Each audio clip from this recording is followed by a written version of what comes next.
All right. Well, There she why don't is. we we'll go around and do brief introductions. I'll call out the names, but then if you already know Josh, you can say, "Hey, Josh, it's just me." But there's a couple of folks that are a little newer to town too that might want to take the time. So, Martin, you you and Josh know each other. Oh gosh, yeah, we've known since I don't know, 80s, 90s, something. Yeah. 90. Okay, and hopefully Ricky will show up on her screen, but we'll see. So Brian, you and Josh know each other? We bumped into each other. I've been a town meeting member for about 3 years, and we've got common interest with the rail trail and lake, and it's nice to see him. And I got a few questions that will be nice to be able to see what he has to say. Excellent. Great. Bill? Hi, Josh. Nice to finally meet you. I'm a trail steward at Pegan Cove, and I'm concerned about that intersection between the rail trail and the north end of Pegan Cove. It kind of goes up and almost impossible to see. So I've been trying to keep that functional. But delighted to finally meet you and love to hear what you have to say. I missed New Year's Eve last year, so that's not going to happen again if you are going to do great things again. So I'm looking forward to hearing about that. That's right. Yeah. Cindy? I'm Cindy Bates. I live on Lincoln Street near the fire station. I'm a 3-year resident in Natick. I'm a steward of the Tacawambe Trail, and also occasionally walk down to Coolidge Field and pick up stuff there. And, Thanks for choosing Natick. oh, I love it. Rick? You got to go off mute there, Rick. Going on mute. I don't understand that. All right. Yeah, Josh. Hi, I'm Rick Devereaux. 4 years in town, live in Precinct 8 town meeting. Have walked just about every trail I've been able to find in Natick and surrounding towns. And like Bill, I love Pegan Hill, and also the trails coming up from Coolidge and going all the way over the top. So nice to see you. Looking forward to hearing it. Great. Brindley? Good morning, everyone. Good morning, Josh. Morning, my friend. I have known Josh for a while now. I have presented to him in front of the select board. I was on the recycling committee way back when. I love his wife and his art. And her art. I don't know. I'm a town meeting member now. I don't know if you knew that or not. That's great. But I contributed when Josh put together the bench. So I am a proud and happy participant in a bench on the trail and a brick. And that's it. Great. I see Sally's name. I don't know if she's got her, if she's actually at the computer or not. But all right, perhaps not. So just a point of trivia. Josh was actually going to be our first Coffee with a Purpose speaker, once we started things back up. But then we got, going on having candidates for all the open positions for spring elections and so forth. And every weekend, during that time, Josh has called and said, "Is it time for me? Is it time for me?" No, that's just my attempt at lame humor. Josh has graciously agreed to come talk to us about everything rail trail, and for that matter, anything else transportation that you think would be interested in. So take it away. Thank you so much. I'm really happy to be with you all this morning, and thank you for the folks that have sustained this great convening over the years. While I don't think it's accurate to say that I called Doug every weekend, I do always enjoy the opportunity to talk about this project and hear from other people and their thoughts about it. And so, I've been looking forward to it, but also patience, because the way things happen is through patience and perseverance and perspective. And, we just, we plug on, and the trail is something that many folks have been doing, working on for decades.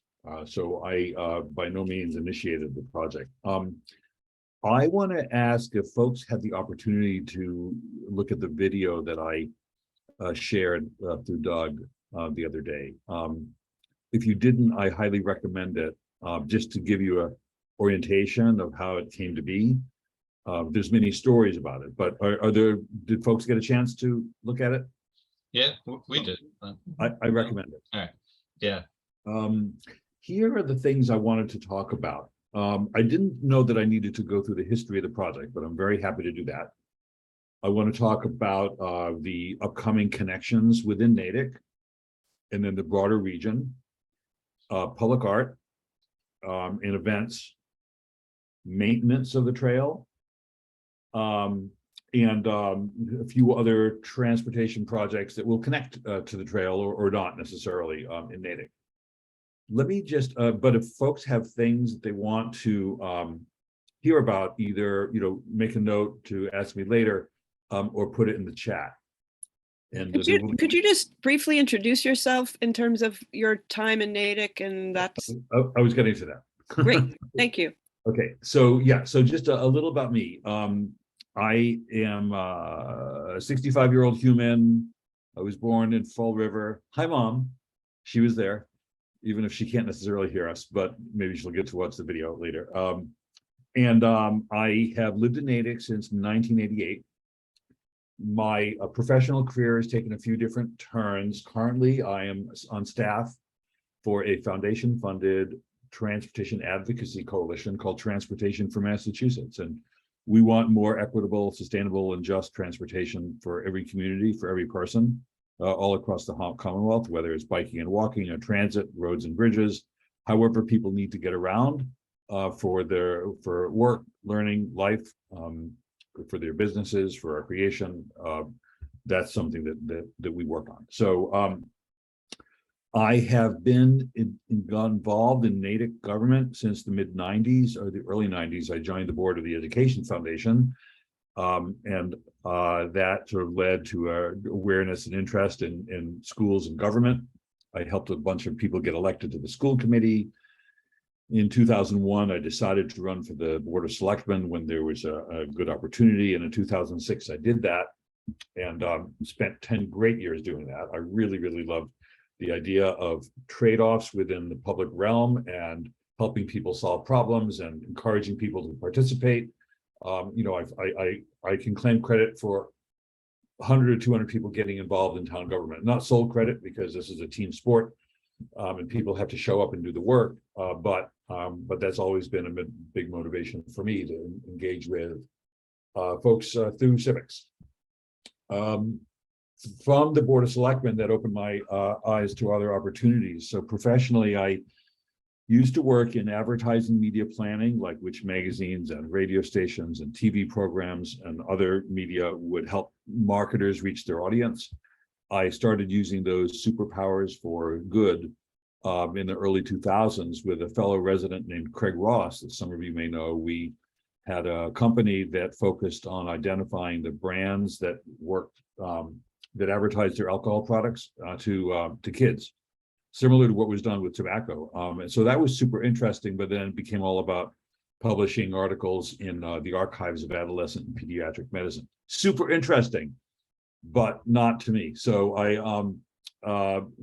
sold my part of the company and went into more public service related things. And that's how I came to do the work I do now at Transportation for Massachusetts. And it also complements the stuff I've long had an interest in Natick. So in addition to CRT, I worked with others to help jumpstart the renovation of the commuter rail station, worked with a lot of other agencies regionally and state to help fund transportation investments in Natick, some of which are complete, some of which are still on the drawing board, but all of which are super interesting. So I, in addition to chairing the Rail Trail Advisory Committee, I chair the Transportation Advisory Committee.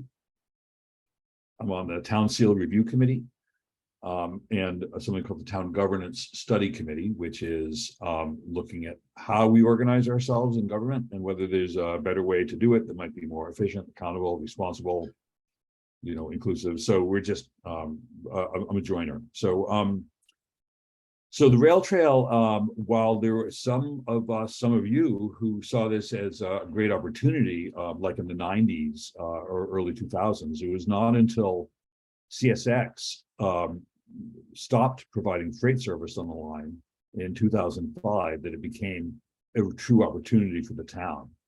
Because we weren't going to just like displace the railroad. They owned the land, they provided freight service to companies like Continental Baking, the Wonder Bread.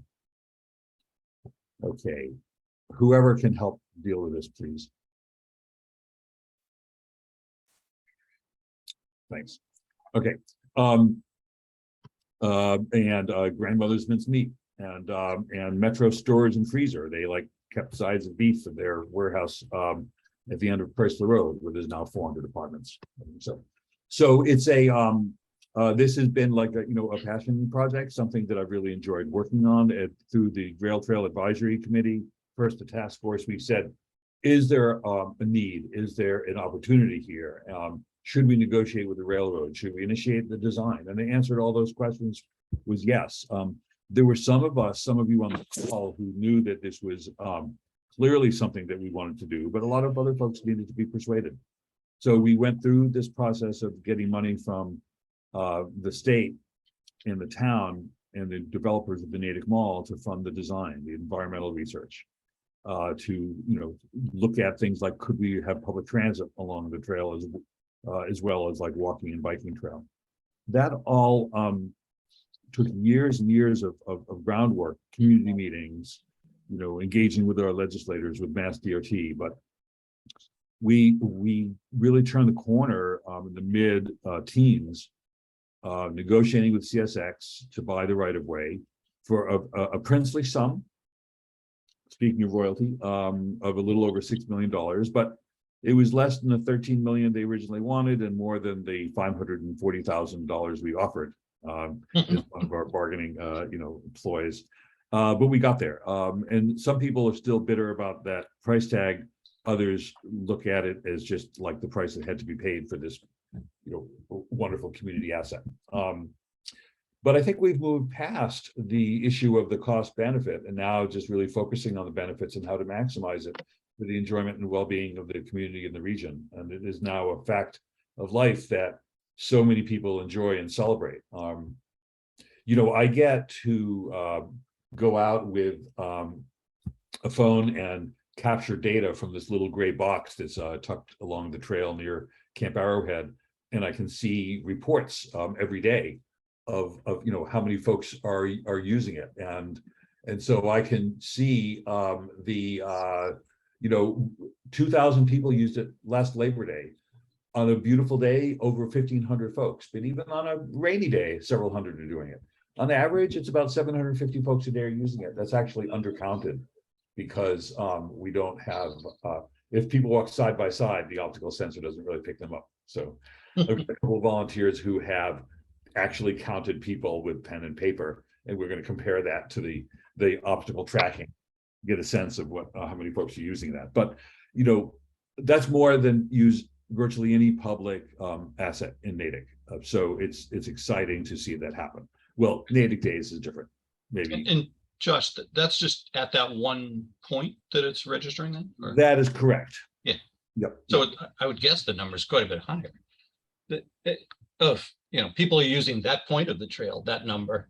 Yeah. There may be others jumping Yeah. on and off at other Right, points too. people who aren't, Absolutely. you're getting the through hikers, but you may not be getting the people who, as Doug says, go for, half a mile from one Yeah. entry point to the next. Could well be, and we'll have more. Yeah, that optical sensor requires a flat surface across the trail from it, and the stockade fence at Camp Arrowhead is ideal for that.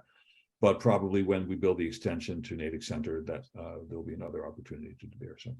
So I wanted to just talk about a couple of different projects that are happening in Natick to extend the trail. Oh, quick show of hands. How many people have been able to get on the trail? Any? I know I've seen the Brinley and on it, and your family. So well, it looks like just about everybody, I hope. Mm-hmm. So there are a couple of projects in the works. One is called Lake Constituent Path, That is going to run from the trail where it crosses Route 9 next to the water treatment plant all the way up to Hartford and Speen Streets. Mass DOT is designing that, and that should be constructed in 3 or 4 years. In addition, there's going to be an extension all the way to the new commuter rail station when that's done in a couple of years, and a viaduct that will go all the way up to Main Street next to Pizza Plus. That is in design, and I'm looking at that for, you know, maybe 3 or so years. It depends on availability of materials and, you know, the whole bidding process. We're also working with the butters to design connections to like the multi-family apartments like at Natick Madera and at Avalon and Cloverleaf. So just so that the hundreds and hundreds of people who use that have safe and accessible access. Don't necessarily have to rely on a dirt path that may not be accessible, but to make sure that it's built to ADA standards. So we also are looking at ways to celebrate the trail through public art. We had an agreement for a art installation that was going to be up by now with Studios Without Walls in Brookline, but that didn't work out. We couldn't get sponsorship funding for that, so we're looking at doing that probably next fall. The idea that there might be a dozen or so installations that would be up for a couple of months of public art that people could just enjoy and celebrate. So that's something I'm really hopeful we're able to do soon. Next is the and the permanent sculpture as well. Some of you may have seen a sculpture I was very surprised to see dedicated to me in near the spur that goes to the Natick Mall. A beautiful repurposed piece of rail and steel. It's a bicycle on a piece of rail. So, but I think this is a canvas for art. So I'm hoping that we'll be able to do more things like that in the future. From a connectivity standpoint, so this is a 4-mile trail that goes from Natick Center to Framingham to Saxonville, but there's many other trail projects in the works. So when we have the trail that goes from Framingham to Lowell, it's called the Bruce Freeman Rail Trail. In coming years, I'm hopeful Framingham will design a safe path that will connect the end of the CRT in Framingham in Saxonville to the Bruce Freeman Trail that goes through Knobscott, and that will connect us to a network of trails that goes all across the state to Northampton and Boston and Lowell and throughout, because we're really in the middle of a trail building program that's quite exciting and ambitious. So that's just a little bit about it. We have a great partnership with the Friends of Natick Trails. If you're a member of town meeting, you may, or just enjoy the trail, you may have seen some signs and benches and bricks that have sponsorship,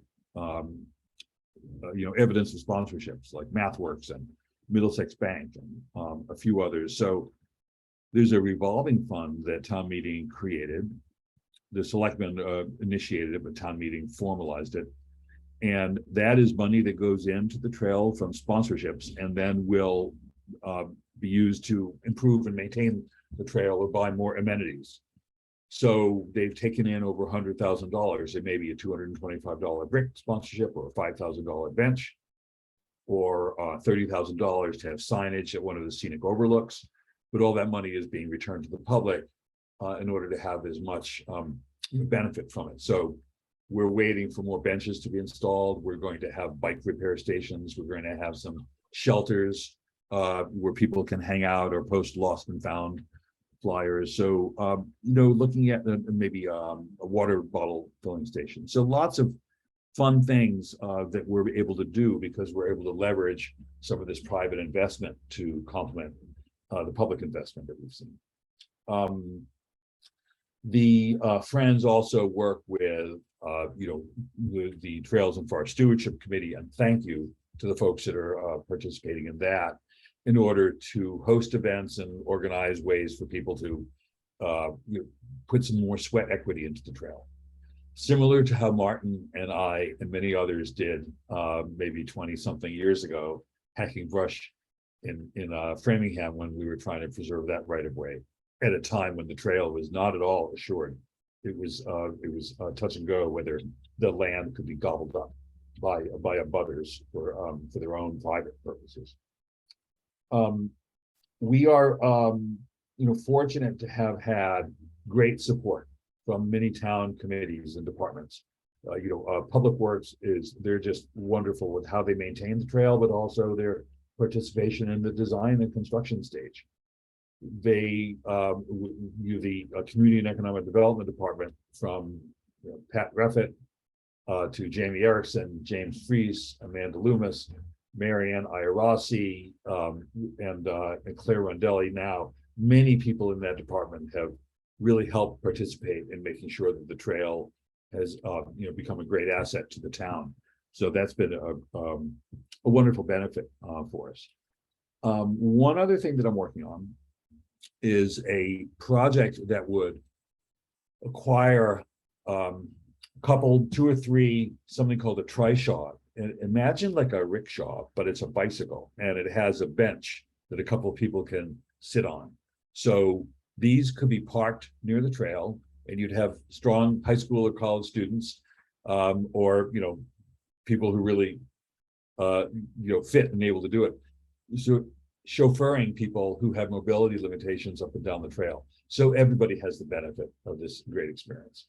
I'll be working with town departments and the Friends of Native Trails and the Metro West Health Foundation to see if we can put together a program that would really open up the trail to everybody. In the coming weeks, a lot that the town bought, the Conservation Commission acquired it about 16 years ago off Mechanic Street, will be constructed, and there's going to be a little concrete pad poured where we might store some of these trishaws, as we're calling them, tricycle rickshaw combination. So and finally, someone mentioned, I say finally a lot because then I think of something else, but potentially finally, New Year's Eve on the trail last year was a great event, and we're planning to do something similar this year. So planning on that is going to start in October. And the idea would be for folks to host little fire pits up and down the trail, maybe roast marshmallows, maybe, offer a hot cider, play music, just build community. We had such a great time last New Year's Eve. This is an idea stolen from Holliston. The Friends of Holliston Trails do this first night walk. And so we're doing something similar. And it was so welcome, particularly in the pandemic when people are thirsty to see their friends and strangers that they share the community with. To have that happen on the CRT was just joyous. So like a family event, probably like 5 to 8, something like that. So yeah, planning is going to get involved in that. I'm sure you'll hear about it soon. All right, I think I've talked about connectivity and maintenance, public art, sponsorships, regional connectivity, extensions of the trail, and events. We see the trail used for a lot of other things, for fundraising events. I think the Tour de Natick used part of it, and we've seen other groups doing it as well. So the town is working on like a formal policy to make that something where people can just apply for permission. But right now it's just a public space, and so people seem to be using it for all kinds of reasons. Haven't yet seen any weddings on it, but I think it's just a matter of time. And I do have my eye on a little area near Wittenfield where I can see this being programmed, some really nice gathering space, maybe an amphitheater. So we'll see. These things take a long time to build. I have worked with folks on trail projects around the state and given them advice on how to deal with local government and get things done. And I know from experience that the 20 years that we spent in dreaming and planning and paying and building is not uncommon. Railroads have a protected status in government, so they getting the land from them at a price people want to pay is a really hard bargain. But there's many abandoned lines that are like free for the taking. The state or cities or towns already own them. So they're able to make things happen. And when I see events happen, like a month ago, there was a big grand opening, a ribbon cutting in Leominster and Fitchburg for their Twin Cities Rail Trail, about similar length to what we have. And man, I thought there were a lot of people at our ribbon cutting. There were way more up here. So they've been at this for a long time as well. But that's maybe enough of my long introduction. I'd love to hear your questions or your ideas on what we can do to make this a more enjoyable and safe and welcoming space for everybody. Because I could talk for a long time, but I want to listen as well. All right, well, that's all the time we have. Thank you so much. We've got a pretty small group, so people could probably jump in. And I guess I will initially, I've seen some talk in some of the local Facebook groups about safety at some of the crossings of the trail with streets. And it sounds like actually some improvements are being made. What can you tell us about that? Thank you for that question. Yeah, so I want to actually zoom out a little bit and talk about courtesy and common sense and good behavior. On many established trails, people know to be mindful at grade crossings. A grade crossing means like the trail and the road are at the same level, or any two modes are at the same level. A separated grade crossing means you've got a bridge or tunnel or something like that. So the grade crossing is like a Fisher Street. Some people are mindful, and even if they're walking, they stop and look both ways. But if some people who are riding just barrel on through, and cars don't know to expect them. So that is a behavioral challenge that we need to work on. I think will happen over time. And one of the ways that is going to be addressed is through a signalized crossing. So town meeting funded to acquire the systems, like you press a button and a beacon goes off to alert drivers that someone's crossing. But bicycles don't have the right of way, pedestrians do. So it's if a bike rider went and ran into a car or was clobbered by a car, it's not clear where the fault would be there. So from a legal standpoint, of course, bicycles are vulnerable, but the law is that cyclists have the right of way. Bicyclists do not. They need to cross when it's safe to do so. Nevertheless, it is very common on other trails for cars to stop when a bicycle is on or near the of the crossing. So I'm planning to get out on the trail with a bunch of volunteers on various weekends and just have like little courtesy cards, information on how to use the trail safely. So that is something that I'm that's in the mind of the Rail Trail Advisory Committee. We also have a courtesy challenge where folks on bikes will pass really close to pedestrians without giving any warning, and that's just rude. So we're trying to encourage that, folks to like use a bell or a horn or signal, so that's something that we have signage to that effect as well. We also have signage that says, please respect the privacy and quiet of trail neighbors. Another idea that I stole from the Holliston Upper Charles Trail. Some folks are good about that. Others are, blaring music or having a lot of, loud conversations along the trail, and then noise carries into people's backyards. It's more of a courtesy than a legal issue there. But I'm mindful that while this is a public space, it occupies land that was privately or informally used for decades or longer. And so it's not courteous to disturb other people's, enjoyment of their own space. So that is, that's a challenge. Doug, I don't know that provides the kind of immediate, resolution of the safety issues you've identified, but it is, I look at it also in a broader context of people driving too fast or just being heedless of their surroundings and the need for other people to share the public space. So whether it's a matter of speed limits or crosswalks, or driver behavior and education, engineering, enforcement, all of these things have to work together so that we can all enjoy our roads, sidewalks, trails, throughout and beyond Natick. Can I ask a quick follow-up question to that? I don't generally have occasion to drive across most of the grade crossings. And the one that I do, I don't think I've seen this. Are there signs on the road for the drivers? Yes. There are, okay. Yes, yeah, Um, but it would be similar to like a crosswalk sign or trail crossing. So, yeah, most drivers, some drivers know what to do. I can't speak to most or how many. Yeah, no, I'm saying in terms of just, hey, Yeah. there's trail coming up, please drive carefully or something. Absolutely, yep. Yeah. But we also had a number of incidents of people driving their cars on the trail, usually getting on at the MVets. Maybe they've had an extra drink. And so that's happened a couple of times. As a result of that, we installed something called a bollard. A bollard is a post. You can fold it down for emergency vehicle access, but that will should impede cars from getting on at that particular crossing.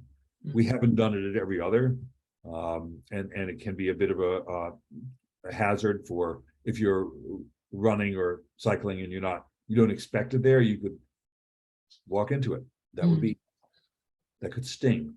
I have a novel solution. If the AMVETs were to double the price of their alcoholic beverages, and the additional amount goes as a donation to the rail trail, that would have a twofer, right? We generate funds and we discourage excessive consumption. Could be, but I think that we've got this physical barrier, and if anyone that drives onto the trail and dents their car will be paying more than double the price of an alcoholic beverage. So It's true, right? Yeah. Yeah, Great. cool. Cindy, you had your hand up. Yeah. One, I love the trail. I love the signs that remind people about this, that, and the other. I'm a cross-country skier, and before it first opened, we had snow for like 2.5 weeks in February, and it was fabulous. But then the way they plow it, it's like, can you just leave me a little space on the right or the left? And I'm a minority, but I did see a lot of other people skiing on the side, and there's a few places where it just gets a little rocky. It's particularly handy because my mother has a Subaru, and so I can get her car, like take my car to her house, bring the Subaru, whatever, put my skis in the car all ahead of time, and then ski back, and then go back the next day on skis, and then whatever. So that's been kind of fun. Or I can do it with a bicycle, but that's one way I use the rail trail because I live right in Natick Center. I love that.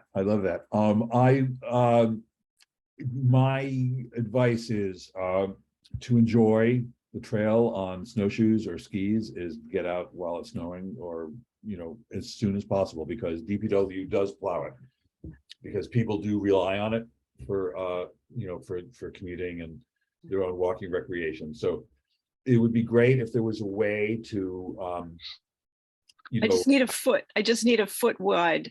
Yeah. That's all. And maybe that can be done. DPW's gotten some new plowing equipment, so I'll ask, give that some thought, but they got to get a difficult job done quickly. No, I know. So it's and then get on to everything else that they have to clear snow from. But okay. Yeah, that's a commonly asked thing. People want it plowed or they don't want it plowed. No, I love it. I think it's great that it's plowed. It's just that when they plow it, the stuff that they plow goes off to the side, and then it can freeze. Sure. And that becomes difficult. Or do you have to plow the exact whole width, for the first week? Can you leave a little space, I don't know. That's it. That's my thing. No, I hear you. Right. I would definitely recommend Noannet Woods. But I'd have to drive to get there. Just the fact that they do plow it is, you were talking earlier about the DPW has been very cooperative, or all town agencies have. I mean, it can't have been welcome news necessarily to say, hey, here's 4 miles of something new to plow.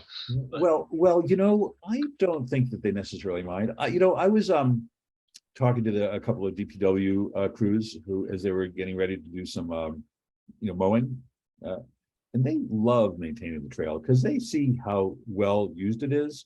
oh, cool. And I think these people are in public service to serve the public, and they see that what they are doing actually has a benefit. Like, I don't think that they'd want to plow or mow or maintain an asset that's not being enjoyed. Yeah. The more it's used, the less likely you have issues with graffiti and litter and people not respecting the public space. But Cindy, thank you for that suggestion. I wish there was a good balance, or that there was like enough width where we could have a dedicated skiing track. So yeah. A problem to work on. It's a good problem, I guess. I mean, something, who knows, maybe in a couple of years, there'll be a different kind of plow that comes out with a slightly different width that, would get enough use here in town and other things to justify it, and it would be the right width to serve Yeah. both sides of the equation. Who knows? Before Brian asks his question, I wanted to mention, I failed to mention that Constituent State Park has a nice trail going from the end of Chrysler Road, where the state park entrance is, the new state park entrance, all the way into the park. And you can like ride your bike there when the park is open. Sometimes the park is closed because they're at capacity, but that's been a great benefit for people to have access to the park grounds as well. So, and I remember seeing Brian there. Hi, Brian, how's it going? Hi. Issues and answers. The world of change that we're in right now with trying to survive the problems before us. I think Are we talking about the threat to democracy, or climate, or racial inequality? Yes, we've got a whole plethora of stuff in front of us. Which, Yeah. The Charles River Dam in South Natick was brought to the forefront and creatively dealt with. I think that was an excellent example of the community taking an effort to meet the needs and tastefully and intellectually dealing with it in a real creative and positive effort. Can I interrupt? You're Yep. talking about that as if it's been dealt with in the past tense. I mean, you've got a dam advisory committee, and tip of the hat to Martin and anyone else that's serving on it. And they've delivered a report to the select board, who will receive it on Wednesday of this week. But it's not by any means done with. There's a lot of people who are upset about the proposed solution. Well, it's one of those things that there's a lot of points to it, just like all our politics right now. But I think the group that was put together and did an excellent job. It should be an example of the community effort that was done well, addressed, and the final product is excellent. And that was motivated by a liability issue, from my understanding. Partly. Also, the resonance of that issue, in the public, I mean, it's an iconic, beautiful setting. A lot of pieces Treasure. to that puzzle, Yeah. just like the Constituent Rail Trail. Yeah. And so by taking that perspective and saying, oh, here's a liability that the state focused on and our community focused on and said, damn problem. And we're working out of it and coming up with a fairly elegant solution if the long-term reworking is successful. So using that as an example, why don't we take these other issues that are before us and say, we can put a team together for this and model it after the rail or the dam committee and collectively challenge these issues and move forward on it. And I would say we have a liability issue with the water quality. If we have these Lake Constituent water quality issues, which impacts hundreds of people, and the lake is listed as closed with cyanobacteria problems, and it's ignored, why isn't that focused as a public health concern? And we bring a special group in to address those issues. Yeah. I think it's a great opportunity and an effort to move forward with these climate change issues that are truly impacting us, but are ignored at this point in time. Yep. We're waiting for the EPA to step in and say something. And as a progressive town like Natick is, I think we should probably take the lead and say, look, we're going to try some things here that are impactful and get our community on board with it rather than just ignoring it and waiting for the next dam project to show up and say, oh, we've got another problem over here. And you guys look at that and forget this thing that's in your backyard. Yeah. So Brian, that's kind of my big point. Everything's connected. These efforts that we brought forward for the Charles River and the community with the rail trail, the state park is lagging with a lot of its efforts from my point of view. The problems with the parking and what they're doing now, which is closing the main lot and only offering the boat ramp as parking, you know, what's the purpose of that? Why are they doing that? And is it successful? I don't think anybody knows what's going on there. Who's your connection with the state park? I'm sorry, was that last part of connection, the question to me?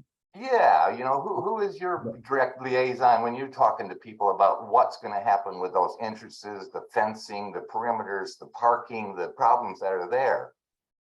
So I want to just answer that question. But first, I think that the Charles River Dam public process has been a model in a couple of ways. They were given a very specific mandate. Tell us what to do about this structure and this setting. And but from there, think of all the inputs, whether it's the indigenous community or water quality or the aesthetics or accessibility or the tree canopy. The ecology, all the different things there. But the hallmark of that process for me has been the great public engagement, in my opinion. Others may feel like they didn't know about it until it was too late, but that's always going to be true for any process. So a lesson I took from that is to really have as healthy a public dialogue for transportation projects, like when we finally get down to redesigning Main Street with that angled parking and the really long crosswalks and the somewhat unwelcoming streetscape and the great potential for what that road could become if it was designed as a complete street that served everybody. It's very interesting to think about. And I've seen transportation planning projects where South Main Street was a good example. We went to the public with like 3 designs and got like an earful of what they hated about a couple of them. And that really cast a shadow over the entire process. Better to reach out to the public with a blank slate of paper and say, here's the issue, here's the situation, these are the problems we're trying to solve. What are the issues that you're trying to solve? How do you see this asset becoming better or potentially worse? So help us involve the public in the design. So I really am a fan of how the dam committee has run this. They had the bandwidth, the money to hire an external consultant, and a lot of state agencies that were interested in this. So the resources is great, but if we need to engage to hire professionals to help run that a future project, I think that would be great. So that's one lesson there.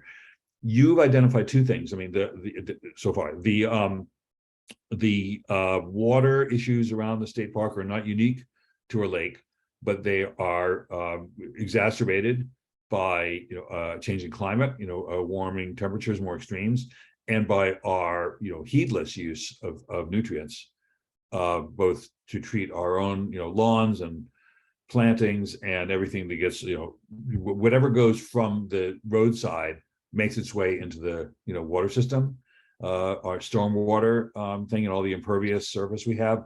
Huge issue, and we really do need. I'm with you. If I understand the suggestion, we need a more focused attempt, whether it is inter-committee, like maybe the Sustainability Committee, but Public Works and Conservation Commission, and other agencies that will really have as much input into this, so that we do have a solid mandate to address this issue. But there are regional aspects to it too, and statewide, and even beyond. So we might focus this on Lake Constituent, but or other water bodies like Mike Jennings Pond is like a disaster or has been. And you know, many others that we deal with, we aren't seeing the attention to this precious asset or these assets that we should. So the last thing, my connection, I usually work with folks at DCR at the regional level.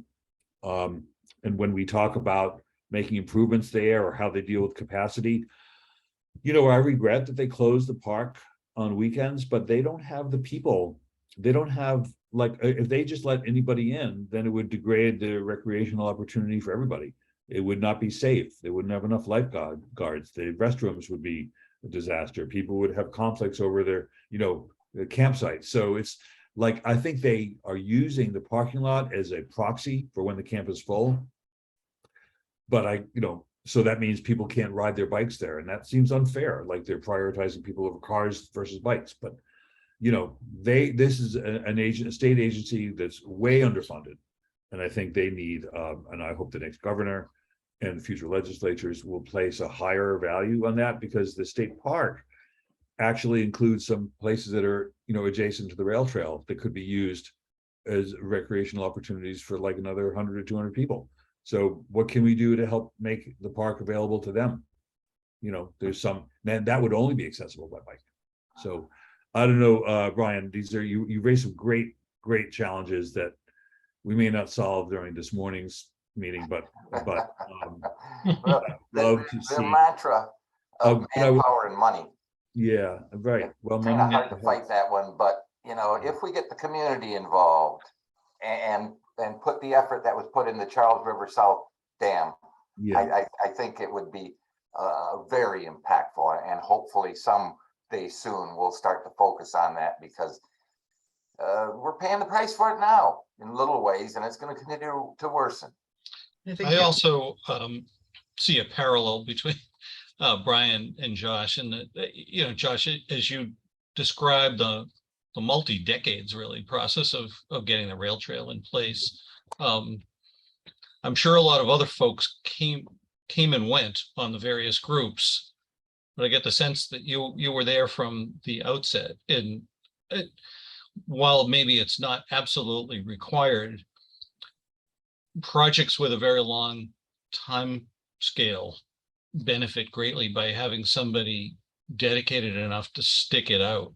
And Brian, I mean, for all of the time that I've known you, and I've only known you a few years, you know, you've been the champion of water quality and the health of Lake Constituent, and I know you'll continue with it. And I know it's frustrating as heck at sometimes the snail's pace, or maybe even the backward steps that seem to happen. But man, I applaud your continuing dedication to it.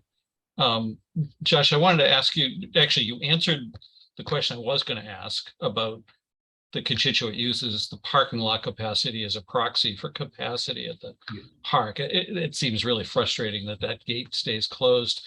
But the other thing I wanted to ask you about, and maybe you were already alluding to it, the route back to transportation stuff, the Route 927 interchange design. Yeah. I've seen one conceptual design that seems like the goal was to put as many curves and ramps and underpasses and overpasses as possible. Looks like a Roadrunner cartoon. Yeah.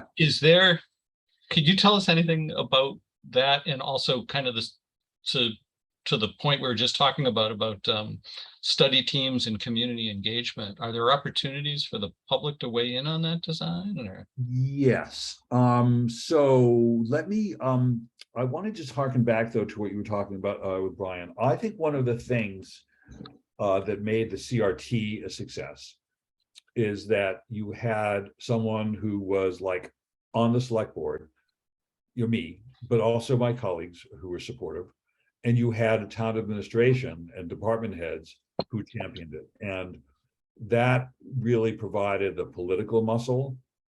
If it had just been like a bottom-up approach, it might have had durability as an issue, but not the resolution. So you really do need leadership to make things a priority for them to happen. And so I'd like to get a sense from you know, Jillian, For example, Wilson Martin, who I know you had as a guest before, what do we need to do to address water quality issues? And, just what's missing? What can be done? What is a public process that people can really tap into?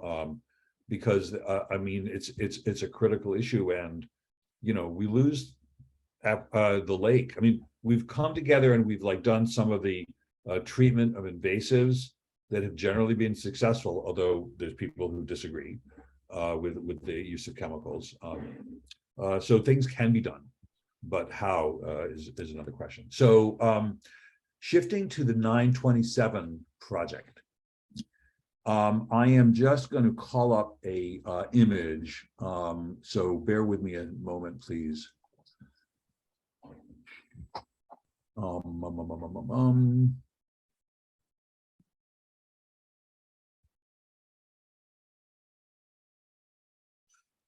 Okay, so the 927 interchange, the current one dates back to 1931. Almost the And- same year that dam went in. Yeah, right. And in the town's been working on this for a while. The state actually has. It's a state-owned project. Around 2010, they came up with a design.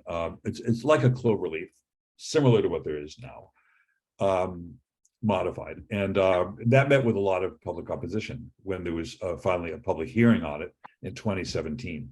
The state didn't have any money to advance the design until then. So they came back and said, well, what do you think of this? And people crapped all over it. So the state went out and they hired the best bridge designer they could, a guy named Joe Johnson, who works at GPI, Grumman Peterson Inc. And they came up with a couple of alternatives, one of which they're moving forward with at a public meeting in 2019. And that design is called a Diverging Diamond. And I'll show you what it looks like in a moment.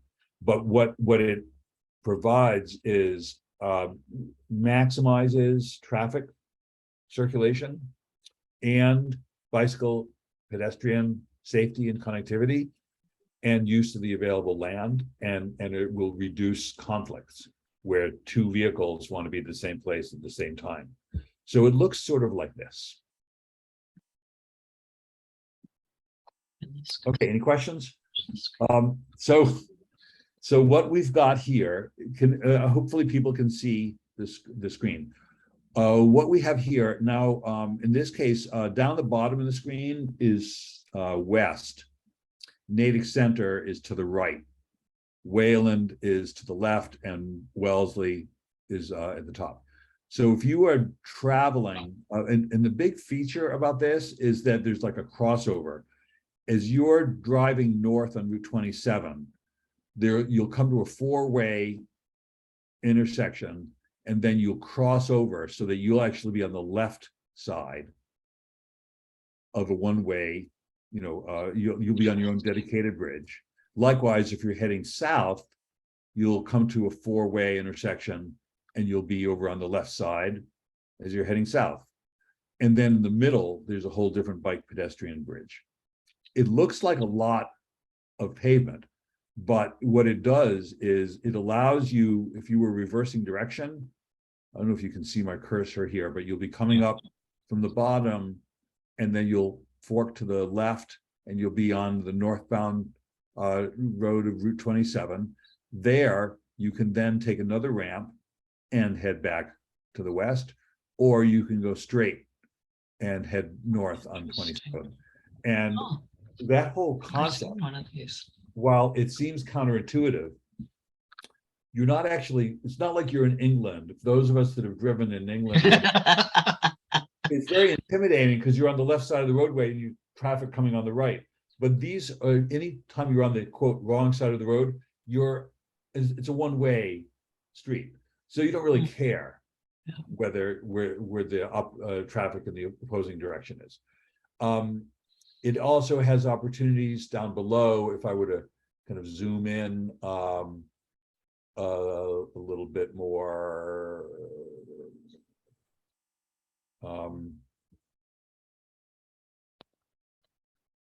No, sorry. You have a drop down there, you can choose. Yeah, sort of zoom, sorry. Way up at the top. To yeah, no, we'll figure it out. So Josh, just a quick note, if you do control plus or control minus, it'll just do it to whatever level that you want real quick. Yep. So but you get a better view of it here. And so one of the things that this helps to do is you have, like, you can see in the more pale areas, currently there's like no sidewalk. So there's a nice path as part of this design that would go all the way to the CRT. And then, but it also parallels this ramp, so you can like walk pretty much anywhere around this intersection. And while there'll be cars nearby, you'll only cross them with places where traffic is stopped. You know, there'll be signals to do that. And it will connect to bus stations under the intersection as well. So this is currently in design. There will be a public hearing later this year or early next. It's scheduled to go out to bid for construction in 2 years, and it'll probably take 3 years to finish. You know, who knows? Construction takes a long time, and steel is back ordered and everything, so everything's taking too long. And it's going to be very expensive, probably $50 million plus project, but it will be state and federally funded. It's one of the things that the bipartisan infrastructure law passed by Congress and signed by President Biden is going to make possible, is transformative investments like this. So interesting about this is that a lot of bike ped advocates that I know hate this.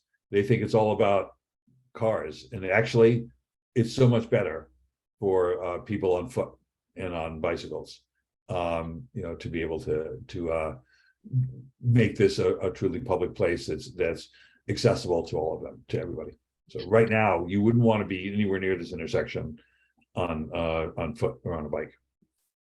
Yeah, I wouldn't let our kids walk home from Wilson because of this intersection. Exactly. It wasn't the distance. We live 2.5 miles away. The distance wasn't the issue. It was this intersection. Right. It's like, I do not feel safe letting a middle school child walk through that intersection. Yep. Yeah, a lot You know, of we were in that same boat. We wouldn't even let them ride Wilson bikes. families south of Route 9 who were in the same boat. Well, it leave benefits greatly from the little walkthrough that you did. So I think when it gets to public hearing time or something,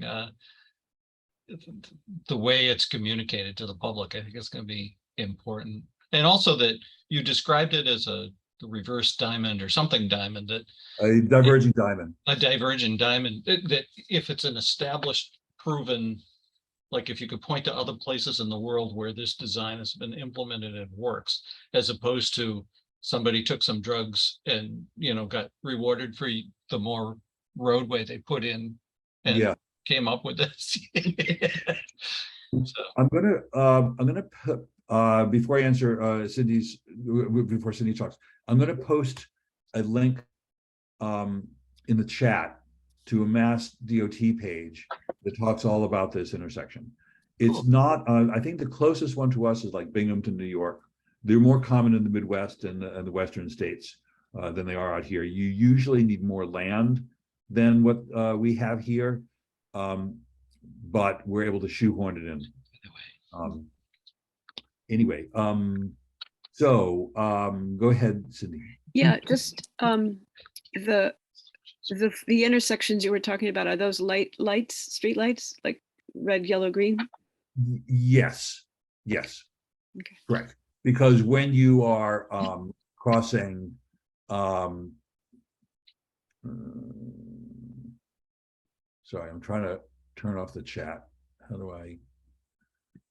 So does it change the number of lights if you're going north or south? Does it change the number of lights you go through in a car, for example? Probably, yes. Yeah. Okay. I mean, yeah. I mean, you end up with well, I think it might add 2 lights to what you have now. Okay. But what really affects congestion is the volume of traffic, not signal. Okay.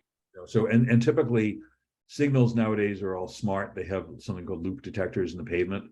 So that if you're waiting for the light to change, the a sensor will detect that, and then you'll get a green, as opposed to if there's nobody waiting, then Yeah. like if you could go to a contemporary intersection and you like stop 20 feet before the intersection, you'll be there forever. Josh, is there, oh, sorry, Cindy, I didn't mean No, to. no, Um, it's beautiful. I think it's really cool. Is Thank you. there, any, I know years ago at town meeting, there was a proposal to take a property at the intersection of South or North Main Street and Bacon Street on that corner and move it back from Yeah. 27, and that didn't end up happening. Right.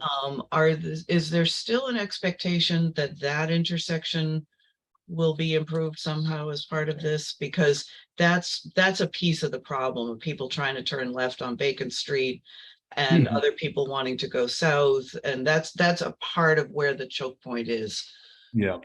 So on that, a great question. That you're right, that has been an issue. So in the link that I just shared, there's a whole table of contents and includes Bacon Street operations as one of the menu items. So you can learn there, but what the engineers have figured out, if you had a dedicated left turn lane Mhm.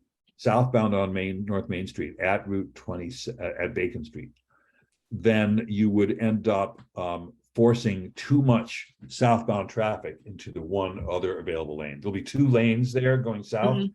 Mhm. Next to the 7-Eleven, Yep. there'll be a lane, and then there'll be another lane.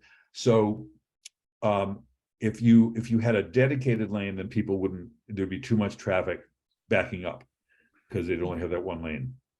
But having those two lanes gives people an option. So if you don't want to be stuck behind someone turning left, then you can go just be over to the right line. I'm guessing that once they get this thing up and going, there will be a phase at the beginning of the cycle, giving people who are turning left onto Bacon Street a head start. Mhm. But we're a little ways away from that. That intersection is within the domain of the current construction of Route 27 North Main Street. Mhm. And I think we'll start to see some of the benefits of the wider intersection beforehand. Mhm. There was discussion, I forget, Doug might have mentioned, of moving the historic house, the Felch House, back from that intersection. Right. That turned out to be too ambitious. We were going to give the guy $750,000 to lift up and move his house back, and then there would be like some historic preservation aspects of it, but that was just not workable for a number of reasons. So we lost a tree on the southeast corner of that intersection, a beautiful old tree that was unfortunately not going to survive the construction project, and I don't know what his overall health was. But now there's going to be more pavement on Bacon Street. So there'll be, the intersection will not be perfect because we really are in this, people drive everywhere too often and don't have good options, but it'll be a big improvement.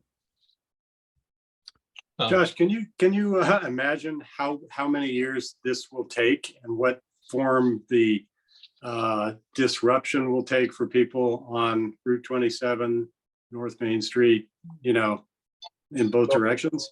No, I don't know what the construction plan is yet, but I'm told 3 construction seasons. So if it goes out to bid in, let's just say July 2024, they'll probably award a contract in the fall. And then they will start to do some work in 2025. And I think it could be 2027, 2028, I mean, there's so many back orders. For example, the steel for the Natick Center MBTA station is, back ordered, and that's why that project is 2 years late. So, who knows how long it will take. I mean, that is a big frustration for folks. I've heard a lot of that. So I wouldn't promise, but it'll be a high visibility project, and they don't want it to languish. They've had experience with unqualified contractors abandoning jobs that happened at Route 16 and Route 9 in Wellesley Hills. It took 3 contractors to finish that job. So and then the scale of federal investment coming in for infrastructure is putting upward pressure on pricing because there's not enough qualified contractors to do the work, so they can charge what they want. So that's and without the capacity in the industry to build things promptly, things take too long. So, yeah. And so the idea would be. I will say that that sounds like a long way off, but I remember with the back to the rail trail, sitting in town meeting and, you know, hearing these projections that maybe it might be done by 2019, give or take, and thinking, oh my goodness, that is a lifetime away. But here we are. Well, Sarah, while you're talking, you were such a great help. I'm going to stop sharing this for a bit because you've got the link and you can go check it out. You were such a big help during this whole process, talking when people's hair was on fire about the environmental conditions. It's like, in the scheme of things, I mean, no one wants to have arsenic, you know, and lead for dinner. Right. But it's a byproduct of the chemical treatment they did, and Right. but it doesn't like persist. It doesn't get into the water supply. It's a byproduct of the chemical treatment. It's also a byproduct of coal burning. Yeah. So going, you know, given how long we've had railroads in Natick, you know, it's also that if you look anywhere that's old and that has coal ash, you're going to find those metals. They're Right. in the coal as an impurity. They don't burn up. And, you know, you can't destroy a metal unless you've got a nuclear reactor.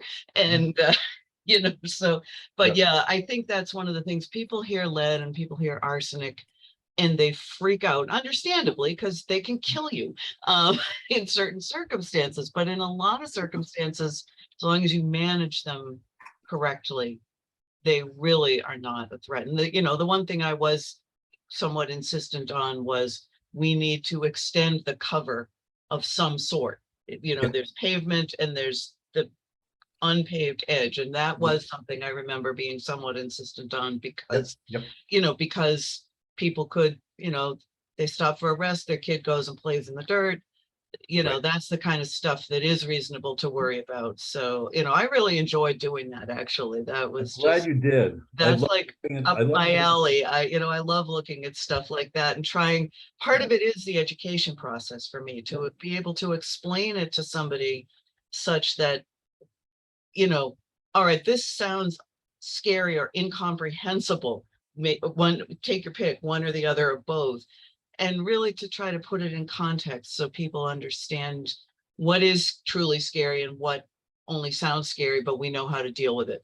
And that's part of what I always loved about my job was that education piece. Yep. Well, you were one of my heroes.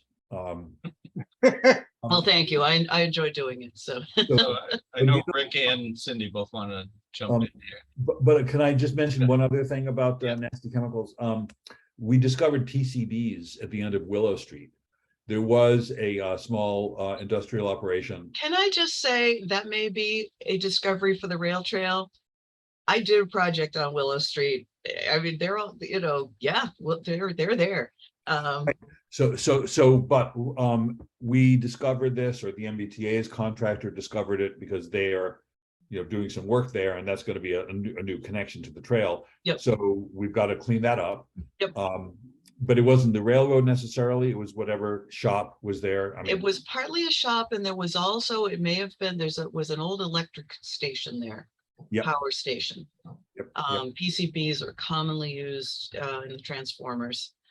So it could have been from there. I know we had to look, there was a little nursery school play yard there. And I don't know if it's still there or not. I haven't been down there for a few years. But yeah, there was big concern of, hey, do we have little kids running around PCB dirt? And so,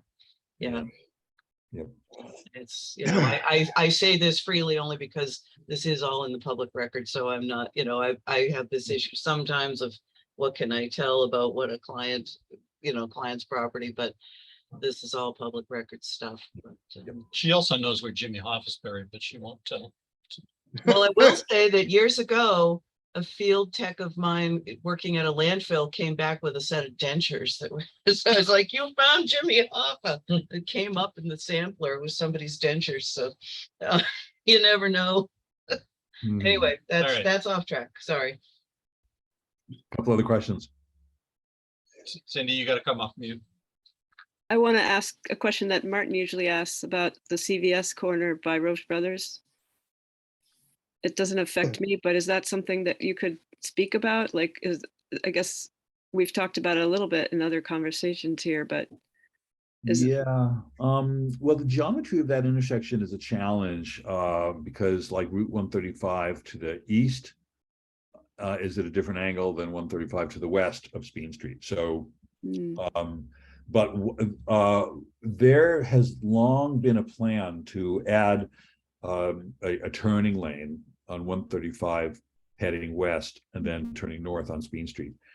Mass DOT is planning to replace the Speen Street Bridge across the tracks, and as part of that, we may be able to get them to fund a turning lane there. So that will help. But it's a very hostile intersection for anyone and everyone. It's bad for pedestrians, for bikes, for cars. It's a mess. It really needs a thorough re-engineering. I don't have that on my radar as a thing that I'm working on, but I'm hopeful that as part of the design process for the Speen Street Bridge, we'll be able to partner with MassDOT to get some of that done.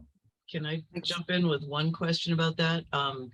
Maybe 10, 12 years ago now, we had a very, very wet spring, and the bridge, the Speen Street Bridge by Roche Brothers little settling pond there failed and was redone, the culvert. I hope that whatever was done about that will be consistent still with whatever might be done in the course of re-engineering that intersection. You know, I hope that was done looking ahead to the future, but I'm just a comment more than a question. But well, from a transportation standpoint, you could make the case that, well, it would be great if we could have widened Speen Street there, but we did widen it enough to put up a sidewalk. But there didn't used to be a sidewalk, which was great. And that was. But I feel like that's like an interesting issue in Massachusetts. We have all these like overlapping jurisdictions. Mass DOT and DCR and the town of Natick and there may be other agencies as well. So I think that repaired culvert is like there to stay. I don't see anything changing with that. Well, that's why I'm asking the question. Yeah, I mean that would be yeah. So I don't know. Now I'm going to be thinking about this. Thanks, Sarah. I mean, I remember at the time our youngest was attending, he did most of his middle school years at the charter school in Framingham. And so I would come back that way frequently on carpool duty. And I just remember looking at that when the water went down, looking at that culvert thinking, whoa, there's something seriously wrong with this culvert. And like the next day, the bridge was closed. So I want to get to Rick. Rick, is that the question you put in chat, or do you want to? Yeah, I mean, I'm just wondering how many more cars during rush hour does this elegant $50 million solution move, and how does it benefit Natick to be moving cars when we're trying to move people without cars and buses and bikes and so on? Well, yes. Thank you for saying that. I mean, I think that we need to be prioritizing shared, clean, equitable transportation solutions everywhere. What I like about this project is that it makes it possible for us to do that. It's like I look at this as a pretty future-ready intersection, even though most of the people who will be using it for the near term will be driving personal automobiles, gas powered, probably alone. Brindley, I am a volunteer. You should do. I'm sorry to interrupt here. I am actually. We have a problem in Natick. We don't have staff capacity, so I am not accepting any more priorities for what I do with my donated time. Urge anyone who has a concern to make sure that it is expressed to the town administration and the select board, and that they prioritize getting the staff resources we need to run these projects, because I can't do it. So, but on a strategic level, Rick, for what you're talking about, having us I want to see that used by shared fleets of electric cars, so people don't have the burden of car ownership. But if they are sustainably powered, then we are reducing our carbon emissions, with all of its large and small scale negative effects, and that we make it possible for people on bikes. So like if I lived on somewhere and want to get my kids to Benham, I could get them there in a cargo bike and do it safely. I mean, I just think we want to make it easy for people to get around without the negative effects. And I think that our roadway design needs to accommodate that and not prioritize the feelings of people who just want to get in their gas powered or diesel powered car as quickly as possible, because we all got to share this planet. And we have a duty to future generations not to like screw it up any more than we already have. So I hear what you're saying. And I think that when there is a public hearing on this, and there will be, and you, Rick, and everybody will have an opportunity to testify and submit comment, that is a very important question to be asking. Is this the right solution for transferring our transportation, transforming the way we get around to be, cleaner, shared, more economical, affordable? Thank you, Josh. I'll do that. And I would worry, I know it's going to take constant vigilance to make sure that when budgets get tight and things happen, that the bike part and the pedestrian part of this thing don't disappear. You're right on target with that, because we have a way of, we value engineer out all the good ideas. I'm sorry, we don't have the capacity to do the right thing, but we're going to do the wrong thing. And maybe in 100 years we can revisit this. Speaking of shared transportation, and we are almost on 10:30, so we probably should look to wrap up. But the commuter rail station, I was just wondering if you could give us any quick update there. Yeah. So great. That might be a good thing to close out on. So just a little history of this. The commuter rail station has been in its current form or recent form since about the 60s, but it was depressed into like this cut in the 1890s. Natick took $1 million from the state and arranged to have it, the railroad, which had been, at the surface level, a grade level, depressed. So that was a great thing. We don't have the Ashland and Framingham, congestion, the conflicts that in Natick. But we have totally inaccessible stations. So some of you may have worked on Natick 360, a strategic plan that we did in 2008 that my buddy Craig Ross really helped to spearhead. And that was like a forerunner to the master plan that we did just a few years ago. But it was, what's our vision for the future? What do we like? What do we want to fix? What don't we like? And this was identified as a priority in 2008. So then in 2011-12, the state was working with CSX to buy that right of way between Boston and Worcester. Was owned by CSX, and then the state bought it for like $125 million. There was more to the deal than that, but that meant that the station was now the state property. So I seized that opportunity and I asked the select board, the board of selectmen at the time. Oh, sorry, one other thing. We had engaged a consultant on the rail trail to look at that. I talked about, could we do transit and rail trail in the same space? The answer was no.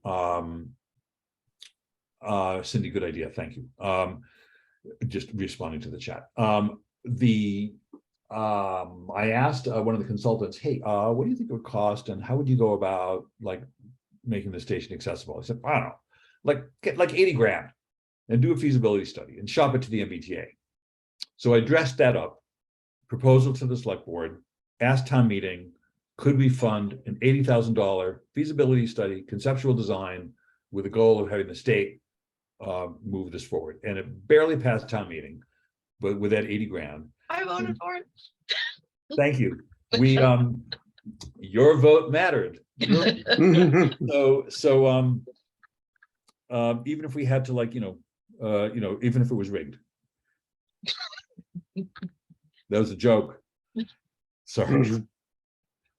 So we came up with a conceptual design in 2014, shared it with the MBTA and Mass DOT, and this project had the virtue of being the busiest with like 1,200 passengers a day, fully inaccessible station in the MBTA rail system. So in 2016, they funded like $3 million for full design, and then it made it onto the capital plan a couple of years after that.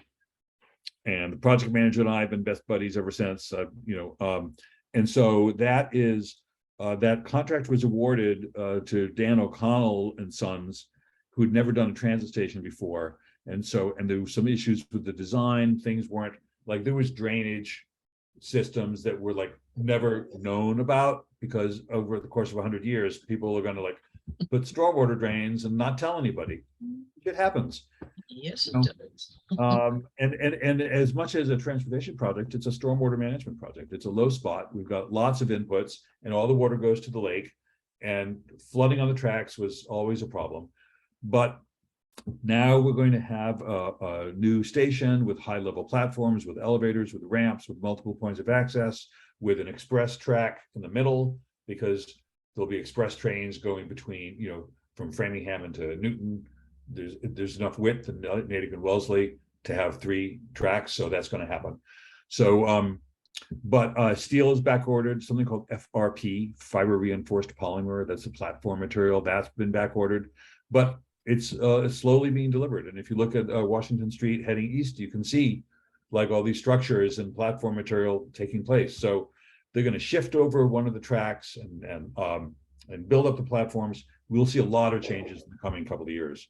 So I'm really excited about that. And, and I really had in mind how to, honor my mom's lifelong work with access to disability. So when I took this on and saw the opportunity 15 years ago to help make this happen, it was really to make this a more just place where people of any ability, whether they're bringing a stroller, luggage, they use a mobility device, or they just need a ramp, or they want to, whatever it might be, to have that all be there. So the future Natick Center will have fully integrated rail trail, MBTA station, RTA buses, bike sharing, etc.